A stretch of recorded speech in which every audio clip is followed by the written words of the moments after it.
Social ಮೀಡಿಯಾದಲ್ಲಿ video post ಮಾಡಿದ್ರೆ ಏನ್ ಯೂಸ್ ಅಂತ ತಿಳ್ಕೊಂಡಿರೋ ನಿಮ್ಮೆಲ್ರಿಗೂ ಈ ವಿಡಿಯೋ ಒಂದು ದೊಡ್ಡ ಎಕ್ಸಾಂಪಲ್. ವಿಡಿಯೋನ ಕೊನೆ ತನಕ ನೋಡಿ. ಈ ತಾಯಿಗೆ ಕಣ್ ಕಾಣಿಸಲ್ಲ, ಮಕ್ಳಿಗೂ ಕಣ್ ಕಾಣಿಸಲ್ಲ, ಮನೆ ಇಲ್ಲ, ಒಂದು ಗುಡ್ಸಲ್ ಇರ್ತಾರೆ.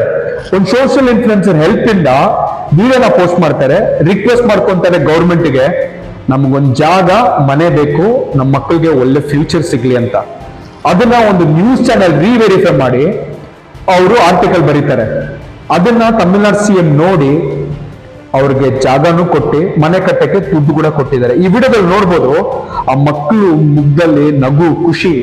ಈ ವಿಡಿಯೋನ ಮಾಡೋ ಉದ್ದೇಶ ಒಂದೇ ಒಂದು, ನಮ್ಮೂರಲ್ಲಿ, ಬೆಂಗಳೂರಲ್ಲಿ, ಕರ್ನಾಟಕದಲ್ಲಿ ನೀವು ಹ್ಯಾಂಡಿಕ್ಯಾಪ್ ಆಗಿದ್ರೆ, ಇಲ್ಲ ನಿಮ್ಗೆ ಏನೋ ಒಂದು ಹೆಲ್ಪ್ ಬೇಕಾಗಿರುತ್ತೆ, ನೀವು ಓದಿರ್ತೀರಾ, ಕೆಲಸ ಇರಲ್ಲ, ಕೆಲಸ ಸಿಗ್ತಾ ಇರಲಿಲ್ಲ, ಇಲ್ಲ ನಿಮ್ಗೆ ಆಪರೇಷನ್ಗೋ, ಇಲ್ಲ ಮನೇನೋ, ಇಲ್ಲ ಏನೋ ಒಂದು ನಿಮ್ಗೆ ಏನಾದ್ರೂ ಹೆಲ್ಪ್ ಬೇಕಾಗಿರುತ್ತೆ ಅಂದ್ರೆ ನನಗೆ ಡೈರೆಕ್ಟ್ ಆಗಿ ಮೆಸೇಜ್ ಮಾಡಿ, ನಾನು ನಿಮ್ಮನ್ನ ಬಂದು ಮೀಟ್ ಮಾಡ್ತೀನಿ.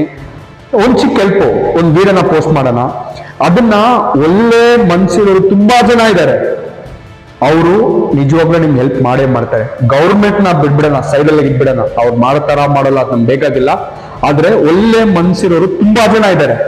ಆ ವಿಡಿಯೋನ ನೋಡಿ ನಿಮ್ಗೆ ಹೆಲ್ಪ್ ಮಾಡೇ ಮಾಡ್ತಾರೆ. ನಿಮ್ ಲೈಫಲ್ಲಿ ನಿಮ್ ಮುಖದಲ್ಲಿ ಕೂಡ ಒಂದು ನಗು ನಾನು ನೋಡಕ್ಕೆ ನಾನು ಇಷ್ಟಪಡ್ತೀನಿ. ನಾ ಹೆಲ್ಪ್ ನಾನು ಮಾಡ್ತೀನಿ. ಈ ವಿಡಿಯೋನ ದಯವಿಟ್ಟು ಶೇರ್ ಮಾಡಿ. ಬಾಯ್.